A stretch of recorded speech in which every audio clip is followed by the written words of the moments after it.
할렐루야. 사랑하는 커버넌트 성도 여러분, 오늘도 하나님의 말씀과 함께 힘차게 하루를 살아가시는, 또 승리하시는 여러분들 되시기를 주님의 이름으로 축복하고 또 기도합니다.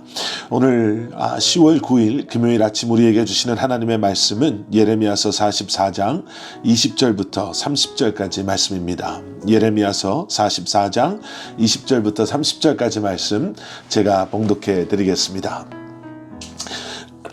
예레미야가 남녀 모든 무리 곧 이 말로 대답하는 모든 백성에게 일러 이르되 너희가 너희 선조와 너희 왕들과 고관들과 유다 땅 백성이 유다 성읍들과 예루살렘 거리에서 분향한 일을 여호와께서 기억하셨고 그의 마음에 떠오른 것이 아닌가. 여호와께서 너희 악행과 가증한 행위를 더 참을 수 없으셨으므로 너희 땅이 오늘과 같이 황폐하며 놀램과 저주거리가 되어 주민이 없게 되었나니 너희가 분향하여 여호와께 범죄하였으며 여호와의 목소리를 순종하지 아니하고 여호와의 율법과 법규와 여러 증거대로 행하지 아니하였으므로 이 재난이 오늘과 같이 너희에게 일어났느니라. 예레미야가 다시 모든 백성과 모든 여인에게 말하되 애굽 땅에서 사는 모든 유다 사람이여 여호와의 말씀을 들으라. 만군의 여호와 이스라엘의 하나님께서 이와 같이 말씀하시되 너희와 너희 아내들이 입으로 말하고 손으로 이루려 하여 이르기를 우리가 서원한 대로 반드시 이행하여 하늘의 여왕에게 분향하고 전제를 드리리라 하였은즉 너희 서원을 성취하며 너희 서원을 이행하라 하시느니라. 그러므로 애굽 땅에서 사는 모든 유다 사람이여 여호와의 말씀을 들으라. 여호와께서 말씀하시되 보라 내가 나의 큰 이름으로 맹세하였은즉 애굽 온 땅에 사는 유다 사람들의 입에서 다시는 내 이름을 부르며 주 여호와의 살아계심을 두고 맹세하노라 하는 자가 없으리라. 보라 내가 깨어있어 그들에게 재난을 내리고 복을 내리지 아니하리니 애굽 땅에 있는 유다 모든 사람이 칼과 기근에 망하여 멸절되리라. 그런즉 칼을 피한 소수의 사람이 애굽 땅에서 나와 유다 땅으로 돌아오리니 애굽 땅에 들어가서 거기에 머물러 사는 유다의 모든 남은 자가 내 말과 그들의 말 가운데서 누구의 말이 진리인지 알리라. 여호와의 말씀이니라. 내가 이곳에서 너희를 벌할 표징이 이것이라. 내가 너희에게 재난을 내리리라 한 말이 반드시 이루어질 것을 그것으로 알게 하리라. 보라 내가 유다의 시드기야 왕을 그의 원수 곧 그의 생명을 찾는 바벨론의 느부갓네살 왕의 손에 넘긴 것 같이 애굽의 바로 호브라 왕을 그의 원수들 곧 그의 생명을 찾는 자들의 손에 넘겨주리라. 여호와께서 이와 같이 말씀하셨느니라. 아멘.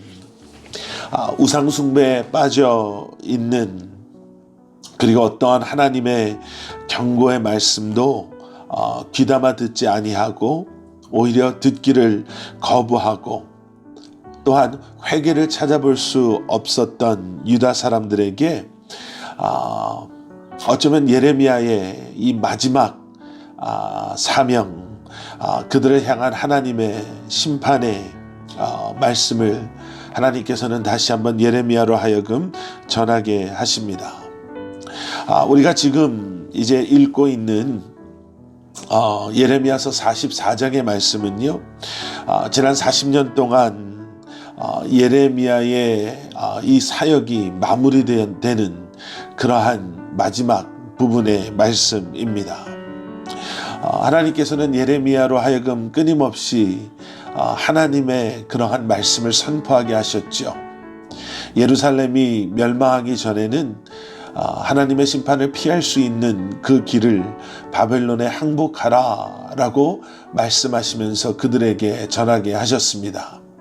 그리고 예루살렘이 멸망한 후에는요, 이제는 예레미야를 통해서 예루살렘을 떠나지 말라, 그리고 하나님의 때를, 그 회복의 때를 기다려라 라고 말씀하셨습니다. 이제 오늘 이 44장 20절부터 30절까지의 말씀에서는요, 그러한 하나님의 말씀을 듣지 않고 듣기를 거부했던 유다 백성들에게 마지막으로 다시 한번 하나님의 심판에 대해 말씀해 주고 계십니다. 하나님께서 왜 그들을 심판하실 수밖에 없으셨는가에 대한 이유를 오늘 보신 말씀 21절, 22절 그리고 23절에 이렇게 말하고 있습니다. 너희가 너희 선조와 너희 왕들과 고관들과 유다 땅 백성이 유다 성읍들과 예루살렘 거리에서 분향한 일을 여호와께서 기억하셨고 그의 마음에 떠오른 것이 아닌가.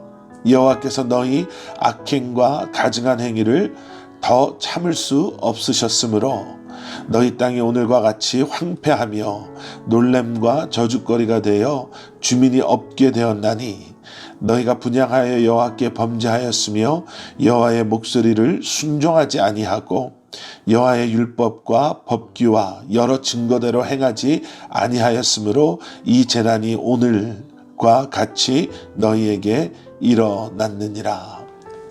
여기서 세 가지를 말씀하고 계십니다. 첫 번째는요, 너희들이 예루살렘 거리에서 분향한 일을 여호와께서 기억하셨다라는 것이고요.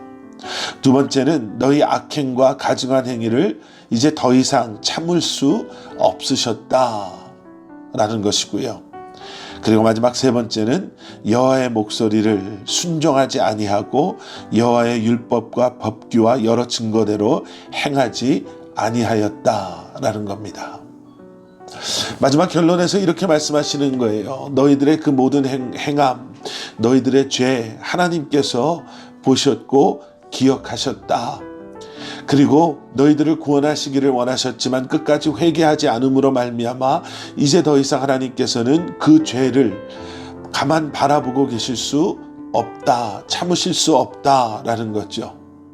너희들이 순종했더라면, 너희들이 하나님의 율법과 법규와 그 증거대로 행하였더라면, 너희들이 예레미야 선지자를 통해 하나님께서 주신 그 구원의 길에 그 하나님의 그 구원으로의 부르심에 순종했더라면 이 모든 것을 피할 수 있었지만 그렇지 않았기 때문에 이 재난이 너희에게 임할 수밖에 없다라고 말씀하십니다. 회개하지 않은 죄는, 하나님의 말씀대로 살지 않은 죄 가운데 머물러 있는 사람들은, 여러분, 하나님께서 그들의 그러한 죄를, 악함을, 불순종을 기억하시고 반드시 그 죄를 벌하실 때가 있는 것을 우리는 기억해야 됩니다. 계속해서 이어지는 말씀 가운데요, 24절 그리고 25절에 좀 이해할 수 없는 그러한 말씀이 등장합니다. 예레미야가 다시 모든 백성과 모든 여인에게 말하되로 시작된 말씀이 25절 중반부에 가면 이렇게 기록하고 있는 것을 보게 됩니다.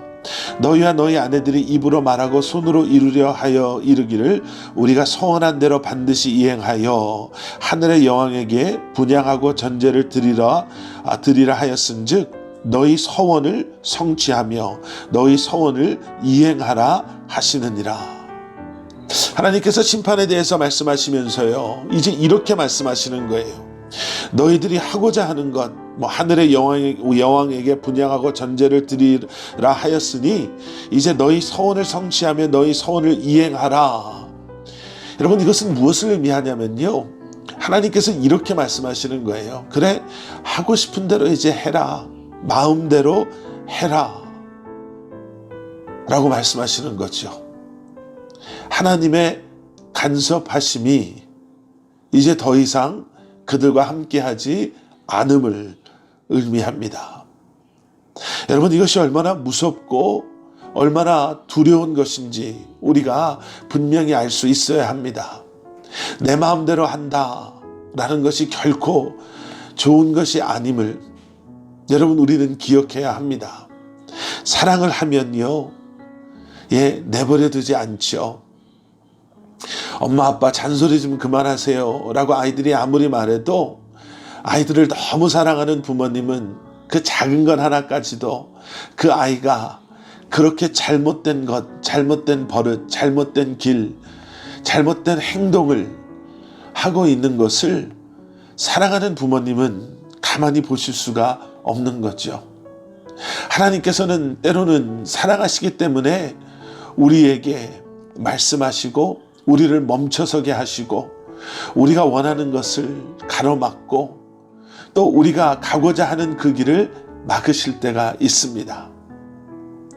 사랑하시기 때문에 그런 것이지요. 그래서 우리는 그러한 것을 힘들어하거나 그러한 것 때문에 실망하고 낙심하는 것이 아니라 왜 막으시는지, 그 사랑의 의미가 무엇인지, 그 사랑이 내게 주시고자 하시는 것은 무엇인지를 우리가 볼 수 있어야 할 줄 믿습니다. 계속해서 그러한 하나님의 심판이 어떠한 모습으로 드러나게 될 것인지에 대한 구체적인 그림들이 보여지죠. 26절에 나오는 애굽 온 땅에 사는 유다 사람들의 입에서 다시는 내 이름을 부르며 주 여호와의 살아계심을 두고 맹세하노라 하는 자가 없으리라. 이것은 하나님과의 관계의 깨어짐을 의미하는 것일 것입니다. 하나님과의 그 언약의 관계가 그들의 죄로 말미암아 깨어진 모습. 두 번째는요, 27절 뒷부분에 나오는 유다 모든 사람이 칼과 기근에 망하여 멸절되리라. 재난에 대한 말씀입니다. 그들의 잘못된 선택으로 말미암아, 그들의 죄로 말미암아 그들이 겪게 될 고통. 그리고 마지막 30절에 보시면요, 애굽의 바로 호브라 왕이 이제는 원수의 손에 넘겨짐으로 말미암아 그것이 하나님의 심판에 표징될 것이다 라고 말씀하시죠. 애굽의 바로 호브라 왕은 어떻게 보면 유다 사람들이 의지했던, 그들이 원했던 것들을 그들에게 제공해 줄 수 있었던 그러한 힘, 그러한 능력, 그러한 풍요로움을 어쩌면 상징했던 왕일 수도 있을 것입니다. 그런데 그러한 왕조차도 이제는 원수의 손에 넘겨지게 하셔서 하나님의 심판이 어떠한 것인가를 보게 하신다라는 것이죠. 여러분, 44장은 이렇게 마무리가 됩니다. 피할 수 없는 하나님의 심판하심, 계속되어진 우상숭배, 불순종, 회개하지 않는 그러한 그들의 마음의 완악함으로 말미암아 그들이 경험할 수밖에 없는 하나님의 심판하심. 그런데 여기에 또 중요한 건 한 가지가 있습니다. 이러한 사명을 마지막으로 이제 예레미야는 그러한 하나님의 부르심에 순종하고 모든 것을 완성하고 사라지게 되죠. 하나님께서 우리에게 주시는 소명과 사명이 있습니다. 너무 자주 이야기해서 너무나 많이 들으셨죠. 여러분, 우리의 인생의 마지막이 어떻게 하면 정말 감사와 은혜와 또 만족으로 마무리될 수 있을까? 며칠 전에 여러분들께 카톡방을 통해서 한국의 한 나이 많으신 여자 의사 선생님 한 분의 영상을 소개한 적이 있습니다. 94세까지 현역 의사로 수고하시다 마지막에 세 마디, 힘내세요, 가을이다, 사랑해요, 이 세 마디를 남기고 돌아가신 그분. 근데 그분의 짧은 영상 속에 그분의 고백을 들어보면 얼마나 은혜가 되고 도전이 되는지 모릅니다. 하나님께서 내게 주신 사명을 마지막 순간까지 감당하는 것처럼 기쁘고 감사한 것이 없습니다. 결코 쉽지 않으셨겠지만, 더 편한 길이 분명히 있을 수도 있었겠지만, 그리스도인 우리의 삶의 만족은 여러분, 주님의 부르심에 마지막까지 순종하고 어려움 가운데서도 포기하지 않고 그러한 삶을 살아가는 것, 여러분, 그것이 우리의 삶이 되어야 할 줄 믿습니다. 여러분, 오늘도 주님의 부르심 가운데 순종하시고 그리고 주님의 음성에 귀 기울이시며 내려놓을 것 내려놓으시고 회개할 것 회개하시고 주님과 함께 동행하시며 주님의 뜻 가운데 거하시는 삶을 살아가시는 여러분들 되시기를 주님의 이름으로 간절히 축원합니다. 함께 기도하시겠습니다. 사랑의 아버지 하나님, 우리를 붙잡아 주시옵소서. 흔들리고 넘어질 수밖에 없는, 어쩌면 교만함과 욕심 가득한 그러한 우리의 삶을 내버려 두지 마시고 주님, 우리를 붙잡아 주셔서 다시 한번 주님이 원하시는 마음을 품고 주님 앞에 순종하며 나아갈 수 있는 저희 한 사람 한 사람 되게 하여 주시옵소서. 오늘도 우리의 삶을 주님 앞에 올려드립니다. 성령 하나님, 우리의 삶을 통해 주님 영광 받아주시고 다시 한번 우리의 삶을 통해 주님께서 계획하시고 원하시는 일들을 부족한 저희들로 하여금 감당하며 이루며 살아가게 하여 주시옵소서. 감사드리오며 예수님의 이름으로 기도드렸사옵나이다. 아멘.